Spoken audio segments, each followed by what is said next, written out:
Hello, everybody. We are about to get started. Thank you for attending today.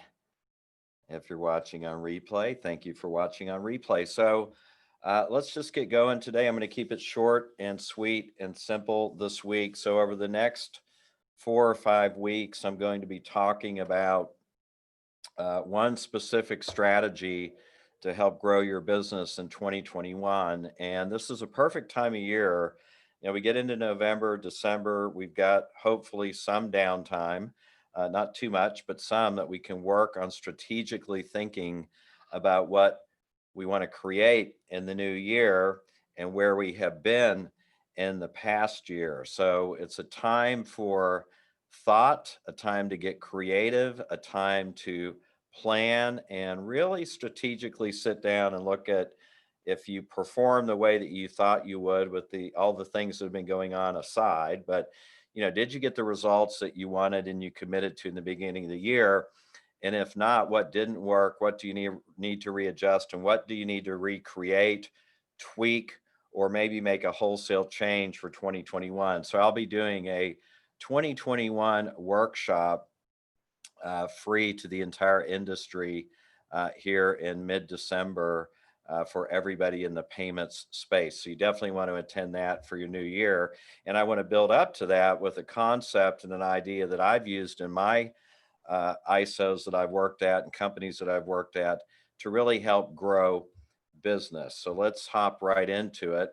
And what I see is a lot of me too out in the marketplace today. I see a lot of people doing the same thing the same old way and getting the same old results. That doesn't mean that it doesn't work. There's a lot of successful people in our business that have been doing one thing one way very well and closing a lot of business. But as things shift and things change and trends change and products come to market, I think you need to really be open to potentially looking at a way to enter new verticals, new areas where the competition isn't quite so heavy and quite so competitive. So if you're stuck selling and marketing to those same hyper competitive verticals, a new product might be something that you want to look at implementing in the new year. And I've used new product development over the years many, many times to do a lot of different things.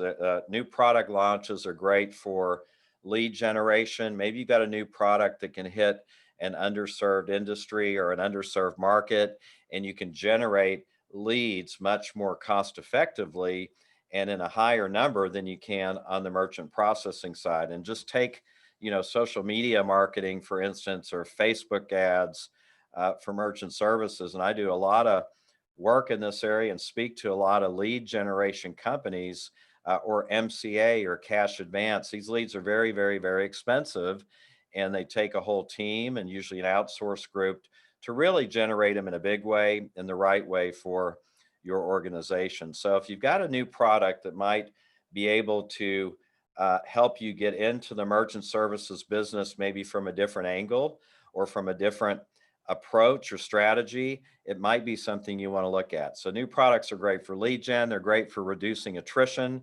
A lot of customers, when you get 2 or 3 products with your merchant, very difficult for them to leave. You got that relationship built and you're serving them and they really feel loyal to you, and those portfolios stay intact and stay in the books. And it also certainly, this is probably the number one reason a lot of people implement or develop a new product, is that it creates an additional revenue stream for your business or your ISO. So if we're looking for a way to diversify revenue, create additional streams and programs and portfolios, so when we have another virus or COVID or black swan event, that you've got your revenue streams spread out a little bit where you might not be quite hit quite so hard or affected as bad as many of the guys that I've seen in this industry were this year, especially the ones focusing on hospitality, travel, leisure, etc.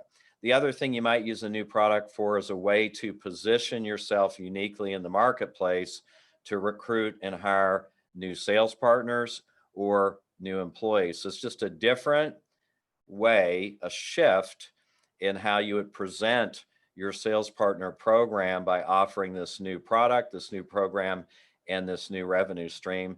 And maybe you'll be able to distinguish yourself from just another My2 ISO that has, point of sale systems, free terminals, cash discounting, online e-commerce gateways. I mean, mobile product, everybody has this these days, right?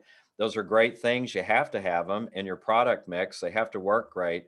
But what if you had something unique and different that you could offer that gave your sales partner a unique edge in the marketplace? So that's what I'm going to be talking about over the next 5 weeks. We're going to talk about the 5 things that I think are critical when you're launching a new product. That's the profit potential.